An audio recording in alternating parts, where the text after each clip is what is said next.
So ArenaNet has announced they're working on their third expansion, and they've pretty much hinted that we're going back to Cantha. So there's a lot of things that you can draw from this. There's going to be probably a new game mode, there's going to be new playable maps, a new story, but the one thing that grabs most players' attention when they think of an expansion is probably the new specializations, because these are what change the majority of the gameplay through and through. Everything that you do in the expansion content, more or less, whether it's PvP, the new story, or some other kind of game mode they come out with, is going to be affected by what class you're playing. So this is arguably the most important part of the expansion. And in the past, we've had Heart of Thorns and Path of Fire elite specializations, and those were pretty well designed. So I'm going to try to come up with some speculative specializations for the new expansion. So I'm going to adhere to some rules that we can see from the prior elite specializations of what Arena has communicated to us. So generally they like to use their elite specs as a way to create a new playstyle for their classes. So for example, the Tempest is like a healer Ellie, and then the Weaver is sort of like a jack of all trades, kind of like a duelist kind of Ellie. Look at the Deadeye, that's more of a ranged thief, whereas most thieves beforehand were more melee oriented. The Scourge added a more supportive spec to the Necromancer, whereas the Reaper added a more aggressive melee type. And what I'm going to try to do with my specializations is try to create a different role or a different play style than what is normally used on those classes. And on top of that, I'm also going to try to stick to the lore. So in the past, we've had things like the Mirage in Path of Fire, which is very desert oriented. You've had the Scourge, which is very sandy. That's very desert oriented as well. In Heart of Thorns, you had the Druids, which came from the Maguma jungle. So that worked out very well. But of course, the lore doesn't really need to tie into the elite specs that much. It's kind of just like extra flavor that is nice. But of course, the well-designed specialization that is fun to play is the highest priority. First off, let's start out with the Ranger. Rangers could become Wardens. The Wardens in Guild Wars 1 factions protected the Ekavald Forest and became very hostile ever since the petrification of the forest during the Jade Winds, an event taking place much earlier than the faction's campaign. The Wardens blamed this on the humans, and that's why they become an enemy in the original game. However, after so many years, they may have changed their stance and allow Rangers to learn from their ways. Though they are named by things in nature such as Warden of the Trunk, Warden of the Leaf, Mind, Spirit, Spring, Seasons, and Winds, they are not quite Sylvari. They're not fully plants. They were once humans, but merged with spirits to become wardens, with their only purpose to revert the damage done to the forest. This merging sounds a lot like Soul Beast, but instead of merging with a pet, they merge with a spirit and are permanently in this state. So it wouldn't be like a mechanic of merging. They would be more slow and earthly. They could use the hammer weapon and create terrain with it, sort of like the Elementalist's unsteady ground ability, which is one of the skills that Wardens actually used in Guild Wars 1. And they'd be able to knock down enemies and stick to them like the vengeful spirits they are. Also, a ranger wielding a hammer is kind of reminiscent to the Guild Wars 1 Bunny Thumper build, which was similar to a warrior's playstyle. Their utility skills could be preparations, but not like the thief preparations, which were like traps, but more like enhancements, sort of like the Guild Wars 1 Ranger preparations. They would require you to stand still while casting for a few seconds, but then preparations could add poison and cripple to their attacks, or make their arrows deal less damage but sort of splinter off and hit multiple targets near the original target. We already know that the most likely candidate for the thief specialization is going to be the assassin, with like an offhand sword and stances, because the assassin was a main theme of Cantha and thief is the predecessor of the assassin in gameplay. In Guild Wars 1, all assassins basically played with double daggers, but there were a few dagger skins in the game that were really large, namely the Alari's double blades and the Shiro's blades, and these daggers felt like you were wielding swords. So I could definitely see the offhand sword being useful for a thief specialization, since you already have a sword main hand available to you. Double sword is just a really aesthetic look to it, and it'd be pretty fun. However, imagine being a game developer and being paid to design a new specialization and just reusing old mechanics and calling that fresh new content. Yeah, just imagine that for a second. That would never work, right? No, it turns out that people actually just love nostalgia, and sometimes it's just best to give people what they want. However, design is more important than nostalgia, so it needs to be done well. They could go for a less traditional assassin and be a little bit more creative with like a shadow assassin that uses a focus, or still use the offhand sword but steal the enemy's abilities at random, and of course use them with increased initiative costs for a short time after. Any kind of one-handed weapon would be really interesting because it can create new dual attacks for existing weapons, like the sword main hand, the dagger main hand, or the pistol main hand. Stances could also be an aura. For example, there could be a shadow aura that destroys projectiles around you and blinds foes that strike you in melee. Or like a aura similar to Battle Scars that pulses Condi Cleanse and steals life from enemies that hit you. Or maybe Aura of Displacement that detargets and teleports you whenever you get hit on a 2-second ICD.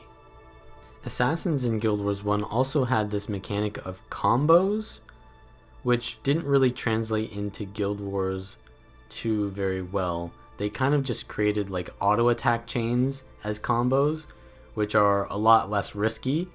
But in Guild Wars 1, combos weren't really that engaging either, because in PvP, it was very easy to counterplay a combo because you just blind them in the middle of their combo, or use some kind of stance, and their combo is ruined.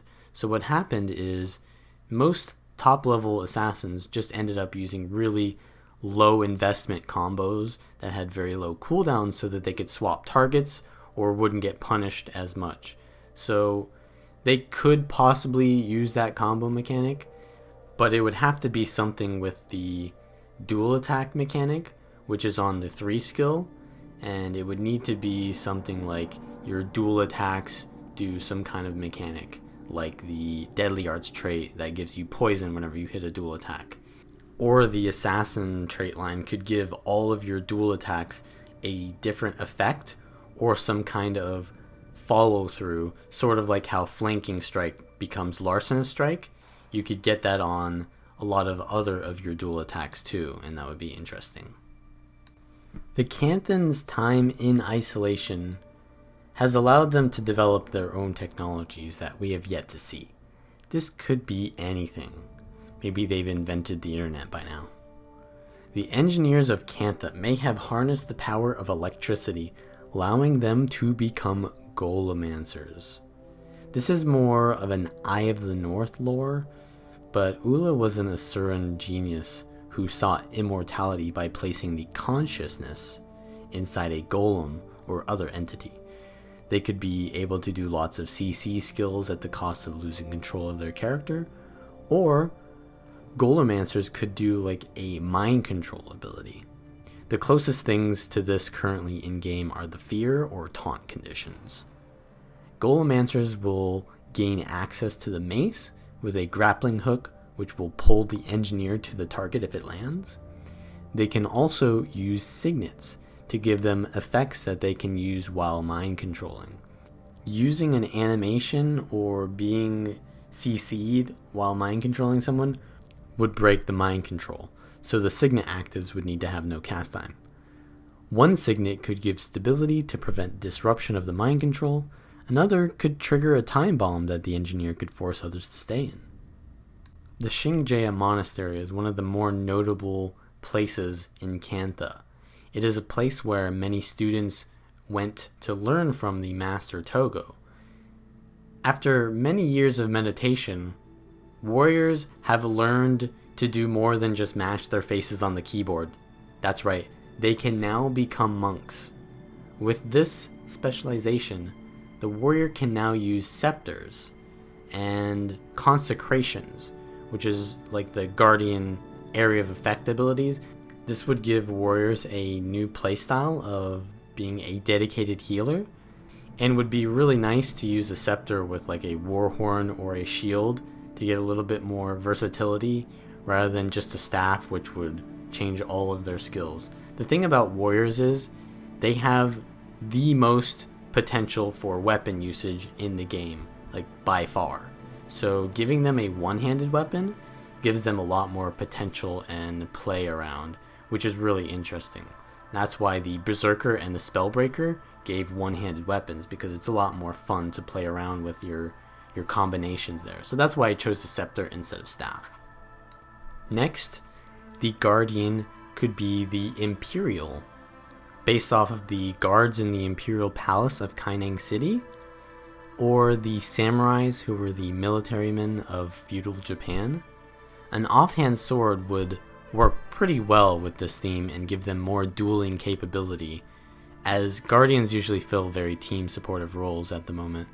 Their virtues could also be reduced to only affecting themselves, but have lower cooldowns, so virtues traits could proc faster, but only give the benefit to themselves instead of their allies, making them more selfish and dueling or roaming oriented.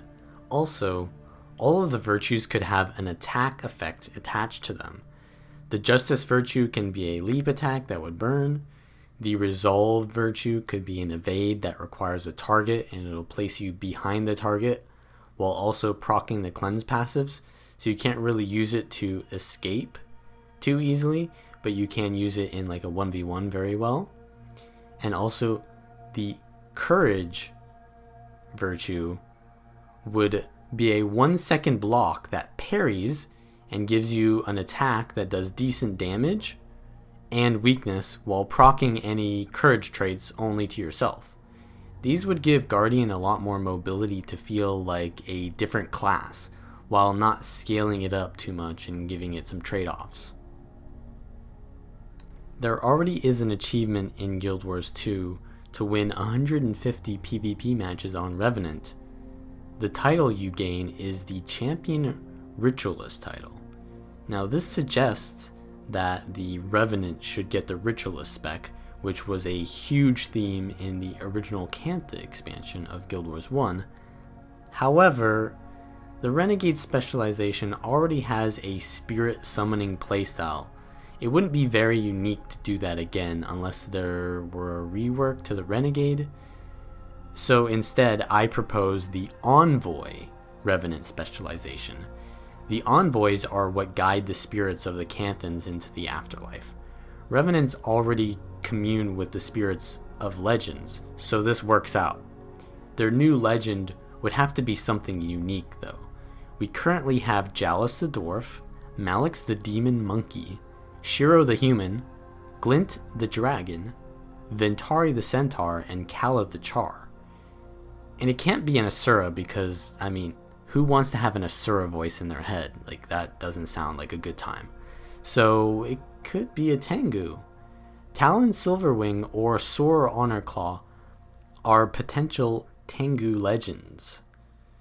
Talon Silverwing was a great warrior in the Tengu Wars, but was spared death by General Zahn, and swore fealty, becoming one of the henchmen playable characters could employ later on in the game. Sore Honorclaw became the leader of the Engchu Tengu tribe when her father was assassinated by a misinformed assassination contract, which the player characters could experience firsthand if they were an assassin player. Both of these characters used a sword, so the new Revenant weapon could be a greatsword or maybe a dagger, if you want to think of it like a large dagger as a sword. Next is the Necromancer. Now I know this will sound weird because it's already a stat type in the game, but Plague Doctor would be a decent specialization for the Necromancer. We already went through the confusion of having to discern between warriors who use the elite spec Berserker or the stat type Berserker, so it doesn't seem that much of an issue.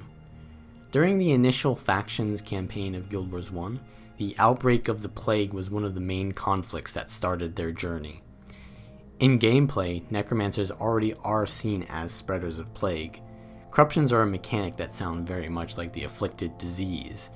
Exploding on death was something the afflicted were known for, but that is already available in the death magic trait line, so something new would need to be done. Plague Doctors could have abilities like Tainted Flesh from Guild Wars 1, which would prevent them from getting disease and give disease to anyone who struck them.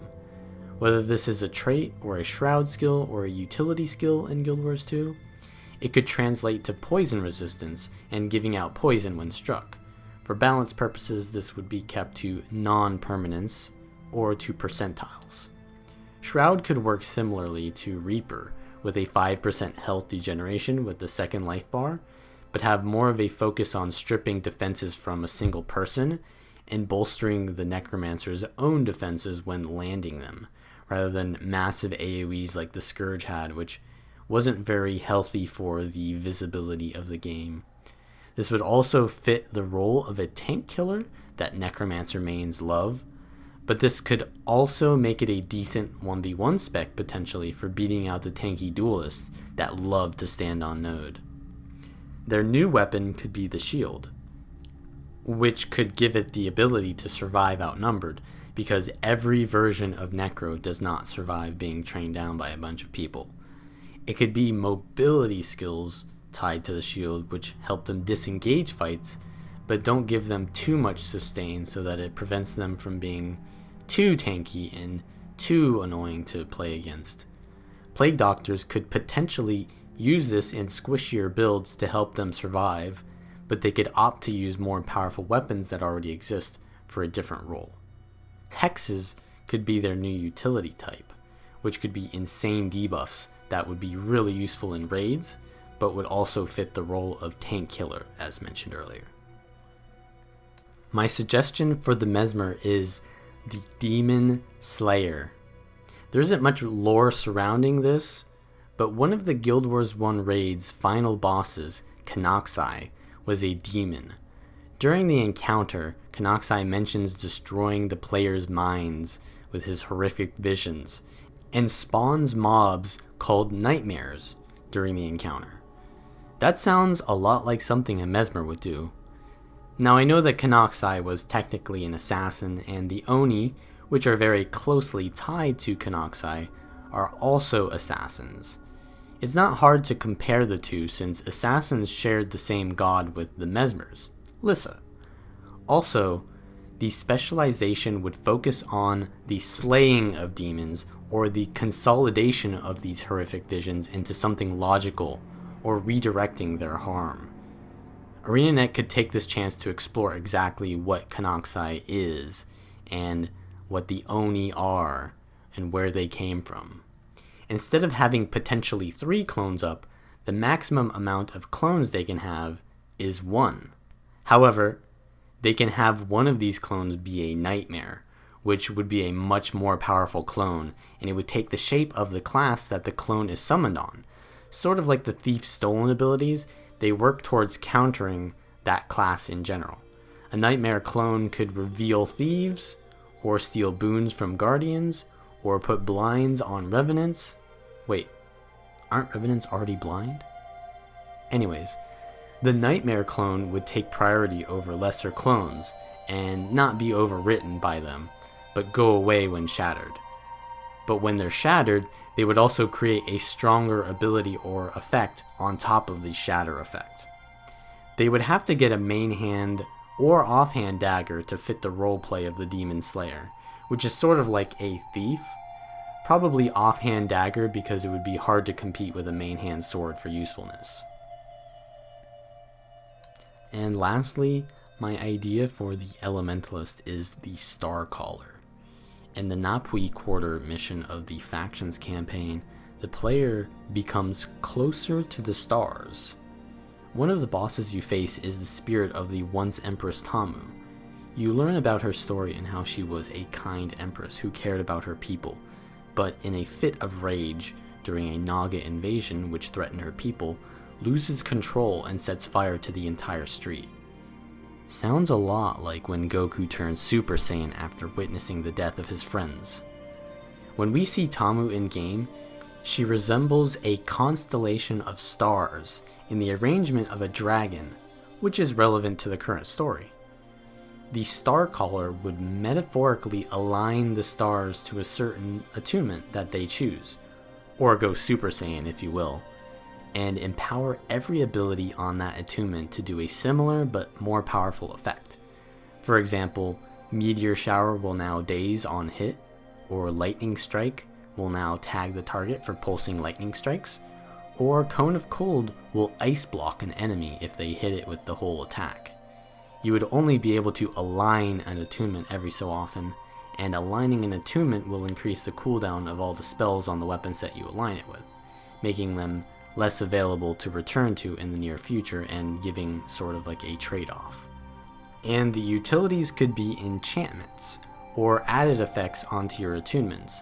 So while aligning to an attunement gives every skill a new effect, enchantments would give every skill in the attunement the same effect at a much simpler level, such as adding chill to all water attacks, or burn to all fire attacks, or something more interesting than that. And that's it for my Elite Specializations speculations. And remember that I'm not saying that these are the best suggestions or that these are the most creative suggestions. Obviously, I'm just kind of drawing from the lore mostly, which is already kind of set in stone from the original game. RenaNet can go anywhere with this, and in a lot of cases they should diverge from their original plot to make it more interesting and new and not cater too much to the veteran player base.